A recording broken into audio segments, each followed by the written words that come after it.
This is a briefing for Developing Your Practice Part 1. Looking at the opening page of the handbook at the moment, and this is an example of some of the kind of roles that we want to challenge you to think about in terms of what you can do once you graduate from these courses. And you can see that the roles aren't necessarily just straightforward illustration, animation or graphic design. They're a variety of potential roles that you might create for yourself or instigate or fit into once you leave university and go into the creative industries. So, developing your practice, part 1. Skills and self-negotiated projects. Developing your practice is completed. It runs, as you can see here, the duration is 28 weeks, which is the whole year. The deadline for this work is on the 3rd of May 2019.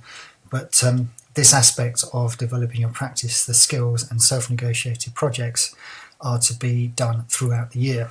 So we're briefing you this first section now, and the second section, part 2, will be briefed obviously at the end of the year in the last 4 weeks of term, and that's on your general timetable, not the last 4 weeks of term, the last 4 weeks of the year. The key project aims are to further develop your ability to explore personal methods and themes that inform your practice, encourage the further production of work that is reflected and informed, and enable you to begin to position your work in a broadening range of contexts. So it's this idea that you create kind of personal work that you want to make, that shows how skilled you are at making it, and shows some understanding of the kinds of positions you might want to try to create for yourself or occupy once you leave university. This unit is to help you prepare to meet the diverse and exciting professional opportunities ahead of you after graduation from this course. So it's just about kind of starting to give you kind of some professional development, if you like, so a heads up for what's going on, can go on after the course. Practitioners today do not just respond to design problems identified by others, but often instigate visual design cultural changes. And one of the things you see a lot now is that people are not sitting back, people are kind of creating things for themselves. And one of the things, like the Future Foundry talk last week, one of the things we're keen for you to do is for you to kind of get out, promote, sell your work in any way that you can. And this unit prepares you for this future role of instigating stuff for yourself, as opposed to sitting back and hoping someone will give you the work. This continuous project running throughout stage 2, or year 2, acts as a stepping stone to the personal self-negotiated work you'll be undertaking in stage 3. Now, this is important because stage 3, you are effectively writing the projects. So, in a sense, for you to start making your own self-negotiated work now is very important, and it's the first chance that you get to be the author of a program, of work of your own choice, completely your own choice. Now, you can concentrate on a specialist interest within the field of illustration animation. That might be, particularly, you might be really keen on screen print, or it might be that you're into an issue. Say you want to say something about animal cruelty, or it could be a visual language you enjoy. It could be concept art, character design, graphic novels, and that could be what you focus on for this unit. Presented with competition briefs, extracurricular projects or client-facing briefs that need to be evidenced and documented in portfolio form. So competition briefs, there's lots of things. For instance, there's a character design competition on Facebook. That's a kind of rolling competition.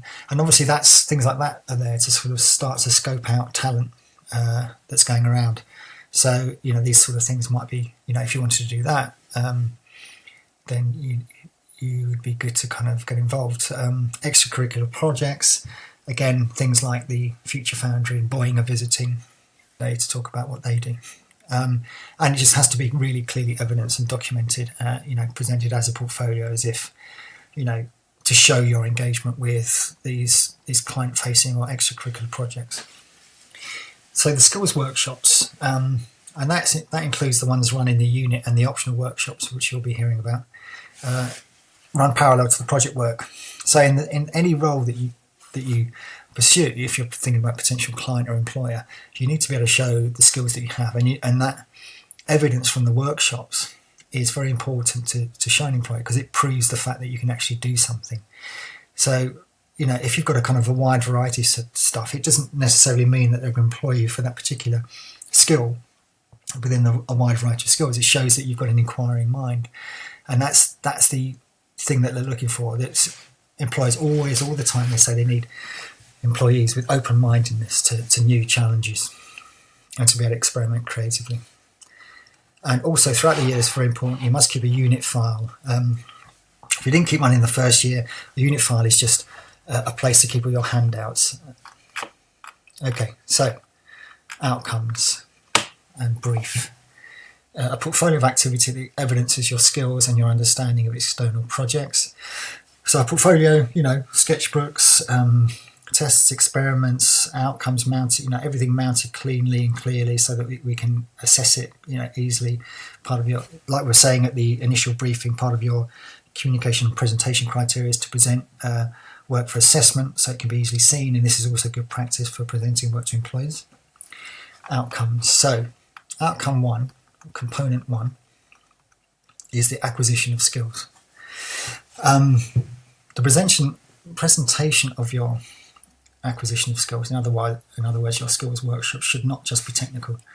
It should include analysis of how your idea development and your understanding of the usefulness and need for acquiring each particular skill. So, in other words, the more technically and practically gifted you are, the more likely it is it's going to kind of boost the way you think about your ideas. I mean, you need to see your thinking around each session that you have. How can I apply this?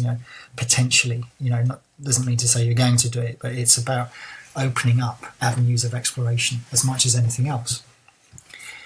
All workshops must be documented in separate sketchbooks labelled workshops of skills acquisition, just so we know what's in it. These are to be kept throughout the year and presented at the end of the year. After each workshop, you have to evaluate its impact by reflecting on how you are going to or might apply the skills you've learned now or in the future, which I've just talked about. You have to document every single workshop you attend for this component, no matter what unit you're working on or the circumstances of the workshop. See below. The workshops you're required to document include the following: all scheduled workshops led by technical staff, at least 3 of the optional workshops run by GTAs or technical staff, the 3D skills and experimental screen print workshops that begin on the 6th of February, any workshops led by visiting lecturers or GTAs, any extracurricular outsourced skills that you may have acquired across the academic year. And sometimes students say, is this okay to submit this? I've done this workshop here, or I'm doing this course there. Absolutely, get it in your book, get it documented just like you would anything that's done within the university. Again, this shows your kind of ability to take on challenges and inquiring mind. Any studio visits, say for instance you go to see someone working in their own studio, that might be done off your own back or through the university. A professional practice visit, I would say museum visits, gallery visits are professional practice visits. Coming to component 2, the self-negotiated projects. Again, this is important because it's a large part of the unit. This is important for you to kind of get your head around. Self-negotiated projects are outward-facing and aimed at generating work experience in your chosen area of interest. So, for instance, you might be very interested in, say, 3D modelling. So that might be what you kind of take up, and you might start to have an idea, or an eye on some of the companies you think are interesting, maybe in the games industry. I don't know. Employers are looking for people that can work and think creatively and are capable of independent thought and action. An employer doesn't want to be able to have to stand in their studio and tell you exactly everything to do. They want to give you a brief and for you to get on with it.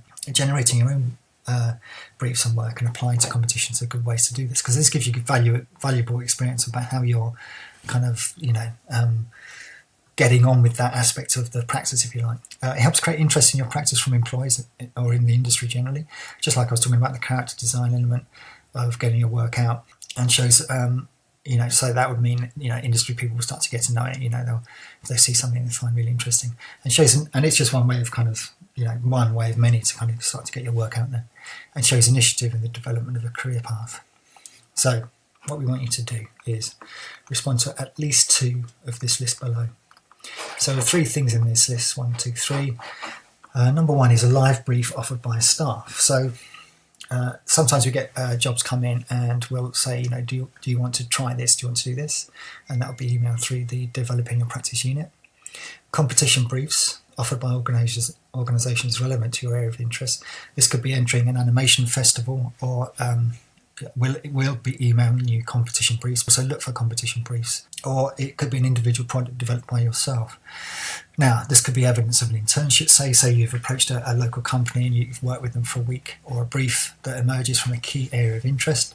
That could be, say, photography, if you're kind of interested in develop that aspects of a kind of graphic design portfolio, possibly enabled by skills acquisition. Maybe you did some workshops with photography and Katie Jolin in the darkroom. Ideally, it should be generated through or involve your own contacts in some way. And this is very important. The university can generate contacts for you, but they can't generate specifically contacts that are specifically related to your own particular practice. And this is very important. There's no point wasting your time or an employer's time or a university's time placing you somewhere where nothing's going to be right for you. And because of the amorphous nature of the creative industries, it's better in the sense that you make your own inquiries. So we want you to kind of generate your own contacts in some way. So that'd be, a Google search for companies that do the kinds of things that are very interesting around you. So, for instance, Genetic Moo are in the Margate Festival that's coming up this week, and they kind of make these immersive animated installations. To validate the project, it has to have some commercial aspect of some kind. For instance, through a student maker market, a live event, Etsy shop, internship, anything that kind of relates to commerce in any way, and we can talk to you about that as we go through. Don't worry too much about that at the moment, but it's important that it has that aspect to it. Time management is key to this component, as work has to be made alongside and between other unit work. You have to make time to create your project in the study weeks, independent study, free time and holiday. So you have to be proactive with this, and do not leave it till the end of the year. Do not leave it till February, March, April. It will just bite you. So just please make sure you start working on these things as the kind of competitions come through. This mirrors professional practice, as more personally engaging, exciting projects are often generated in time outside scheduled activities. It enables the extension of your skill set, creates work more relevant to your key interests, and raises your profile in the areas that you're interested in. So, for instance, if you're interested in moving image, making little idents, could be one way of and then putting them on the website, one way of profiling your work towards a kind of graphic design studio or animation studio you'd like to work in. From whatever direction you come from for this project, you must eventually think of it in terms of one of the following 5 communication audience destinations. Persuasion, in other words, is advertising. Education, there are lots of opportunities for children's book illustration. It's not just that, but working in workshops. Those are also valid things. They're a good kind of revenue stream, if you like. Information, telling someone about something, entertaining someone, or something that's just quite poetic and self-reflective, that you think you could potentially sell. You make a book of illustrations and poetry that you could take to an artist book fair or a student maker market or something like that. You must present this work in separate sketchbooks, where the outcomes are presented or documented clearly. This component will be supported in the regularly scheduled studio days throughout the year, and any outstanding work can be finished during the 4-week developing a practice unit at the end of year 2. Just be careful that you don't leave too much to the end. Last year, students were really tearing their hair out and really frustrated with that aspect of how they've managed their time. Component 3, unit file, a physical file showing all handouts given to you throughout the year with your notes and analysis. Now, what's very important to us is to see you keeping all of the handouts that we give, we work hard on, and with notes made on them, so that it shows that you've interacted with them.